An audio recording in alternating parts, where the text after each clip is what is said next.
Bonjour et bienvenue sur cette nouvelle présentation de TP, qui n'est autre que la conditionneuse de liquide, que je vais utiliser pour comprendre cette prise en main de Teia Portal. Prise en main de Teia Portal sur laquelle on va utiliser l'IHM, ou la chimie, suivant votre vocabulaire. Euh, Grosso modo, le TP conditionneuse de liquide va nous servir pour les parties 50 jusqu'à 64 à peu près. Donc on est sur 14, ouais, entre 14 et 15 vidéos sur ce TP conditionneuse de liquide.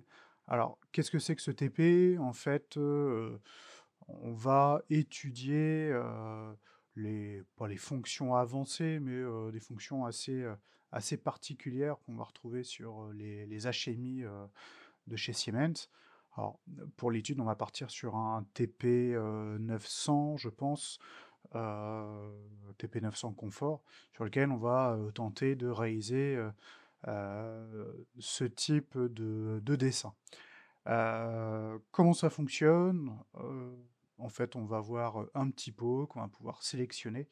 Donc là, via un, un menu déroulant, je vais pouvoir choisir du pot 1 jusqu'au pot 3. Ça va changer la photo ici.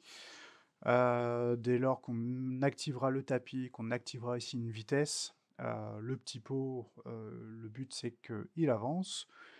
Quand le capteur va le détecter, donc ça bien sûr, nous on va faire tout ça en simulation, mais grosso modo dans notre programme, le capteur, une fois qu'il détectera un pot, le pot s'arrêtera, le vérin bloqueur va sortir, et on va simuler de la matière en fait qui va sortir de la trémie. Trémie à laquelle on va utiliser des barres graphes, on va utiliser des boutons, alors ce que j'appelle des boutons cachés ici, hein. Tout ça c'est un bouton. Quand on va cliquer là-dessus, on va arriver sur ce type d'écran, auquel on va voir un vérin qui va plus ou moins rentrer, plus ou moins sortir, suivant le réglage qu'on va effectuer ici. Donc on va saisir euh, une donnée et ça va nous faire rentrer ou sortir le vérin suivant la donnée ici en pourcentage. Euh, de plus, un autre bouton caché ici pour voir l'aspect trémie. On va avoir un graphique qui va nous donner en détail la stabilité de la matière présente dans la trémie et étudier comme ça les niveaux de matière. Donc on va voir différentes choses, donc des barres graphes, des graphiques, des changements de couleur sur des voyants, on va utiliser des données, on va utiliser des jauges, on va faire de l'animation, donc on va faire en sorte que les vérins ici sortent, rentrent, faire bouger la petite roue dentée ici pour signifier que le convoyeur tourne. Donc voilà, on va voir tout ça. Et pour bien comprendre toute cette partie animation, en fait, moi je donne à mes étudiants un programme hein, qui est tout préfet. Donc on a un projet avec l'automate. J'utilise un 1511, j'utilise un HMI, là, un TP 900 confort, sur lequel il n'y a rien, hein, c'est juste l'HMI hein, qui est configuré.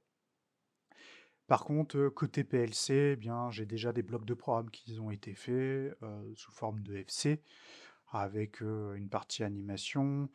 En gros, mes FC ici, ils sont vides, hein. Il n'y a que les FC que j'ai conçus, mais toute la partie programmation, on va la faire au fur et à mesure.